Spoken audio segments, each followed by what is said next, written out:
Welcome back to another episode of Talking with Doyle with State Representative Doyle Heffley. Today he's joined by producer Chuck and our main man BMAC on the ones and twos. Hunter is on assignment in Washington, D.C. Doyle, what are we talking about today? What we're going to talk about, just a couple of bills that are on the agenda, some of the bills that were voted last week, some of the things that the House Democrats are doing on the House floor, some of the legislation they're running. And we could start off talking a little bit about some election code changes that they want to make. And I know election codes is a big topic. We hear a lot about that. We've talked about it on the podcast every now and then. People say, well, you know, they want voter ID, right? We actually passed it years ago in the House. It was overturned by the courts. That's why we have a constitutional amendment that we're proposing. But the Democrats and that caucus, they don't want voter ID. They don't want election integrity. What they want and what's in House Bill 1396, which is actually sponsored by the Speaker of the House, Joanna McClinton. Basically, they want to put drop boxes everywhere.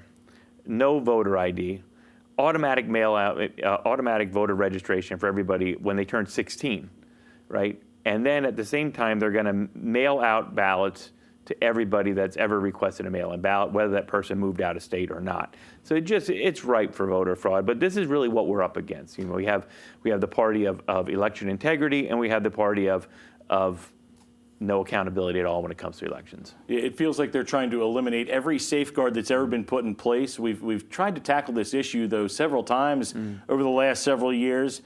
Every time we do it, we seem to put some rules in place, and then somebody steps in, whether it be the courts or the Democrats, to say, no, it needs to be wide open. And it's interesting because they're also allowing a bill, House Bill 1030, to run this week, which is, or I'm sorry, not House Bill 1030, but another bill that deals with voter ID. So, of course, we want to vote for voter ID. But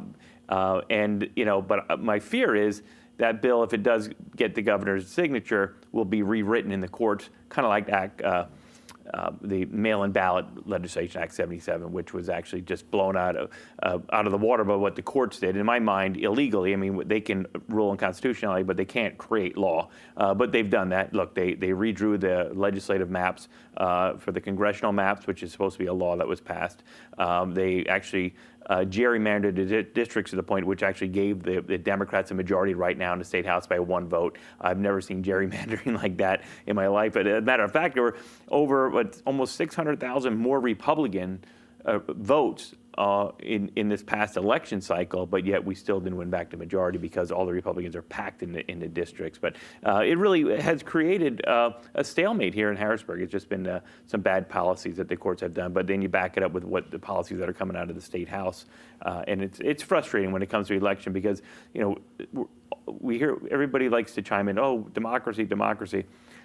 But what they did with gerrymandering, what they're trying to do with counting illegal votes, that's not democracy. Democracy is one person, one vote, legal residents. I can't go to another country and vote. Other people shouldn't be allowed to come here and vote. So that's really what we're up against and trying to protect.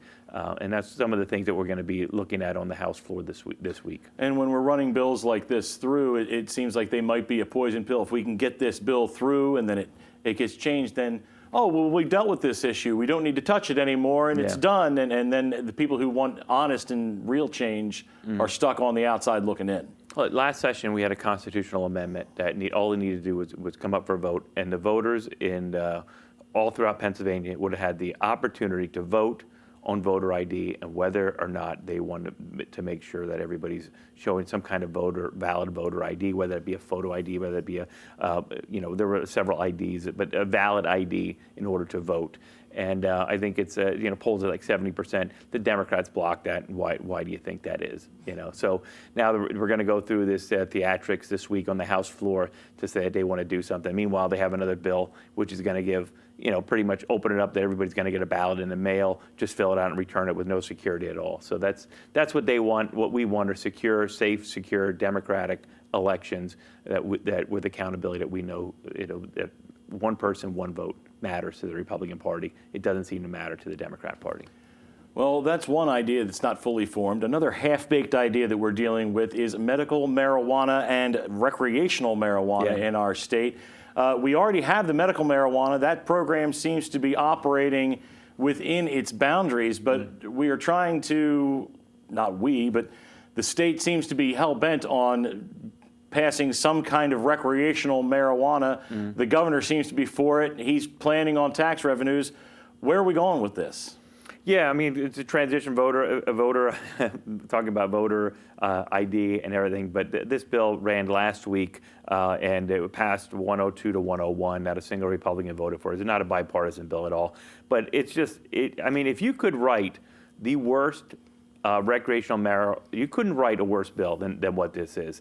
And it's a very progressive socialist bill. Quite honestly, what it will do is it will create a parallel system to the very efficient LCB system, which we all know is so efficient when you go to buy alcohol in a state store, right? So people would say, well, if we're going to legalize it, let it be sold in the state stores. But that's not what this bill does. This bill actually goes out and creates a whole new layer of state stores and for the sale of cannabis. So they're going to borrow. It's going to cost the state almost $500 million to set this up, and we're going to borrow that money. Like, you're going to bond over $100 million. That's going to have to be paid back out of general fund, not out of marijuana proceeds. And aside from that, it makes it so costly. Pretty much takes the whole private sector out of it. Look, I have a lot of concerns when it comes to the social impacts of recreational marijuana. As the chairman of the Human Service Committee, every day people are coming before us with the ongoing mental health crisis that we have in our Commonwealth and in our nation, right? Anxiety, we have issues in schools, we have issues with young people, old people, and yet we're going to, put out a drug that many feel is contributing to that. So whether or not what side of the fence you're on that. So I do have some concerns when it comes to the social impacts of it. That said, I think that the majority of Pennsylvanians want there to be some type of recreational marijuana. Like you said, we do have the medical marijuana right now. Pretty much anybody can go to a doctor, get a card, and purchase different types of medical marijuana. $1.1 billion last year that was generated just for the farming and cultivation of those products alone in our Commonwealth. We're like one of the leading states right now for marijuana sales. Almost close to 1 million Pennsylvanians have a medical marijuana card. It's 1 in 13 people. So to say that, but now, that's all being done through the people that have the licenses that are selling it. The state's not involved in that. But to create a layer of state stores and then the terms of who's going to get the licenses to cultivate and grow.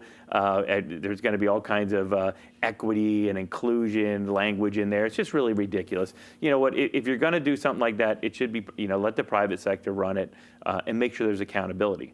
There should be some bonding and accountability for the growers, like what happened with the tobacco industry, right? We had a huge tobacco settlement lawsuits. We found out, everybody knew tobacco use wasn't probably the healthiest thing, but we've seen the ramifications when it led to increased costs in healthcare, and there should be some securities in that if we're going to be looking at that. So we're far from done. The Senate today took up that bill, and it failed. It did not come out of committee because of how poorly it was drafted. And this was like a progressive AOC. If AOC could come to Pennsylvania and write a recreational marijuana bill, if you're a socialist, you would love the bill that the House bill that was passed, House Bill 1200. It's like a socialist utopia, progressive utopia bill, and it isn't anything that's good for the Commonwealth of Pennsylvania. Whether you are supportive of recreational marijuana or whether you're opposed to it, this bill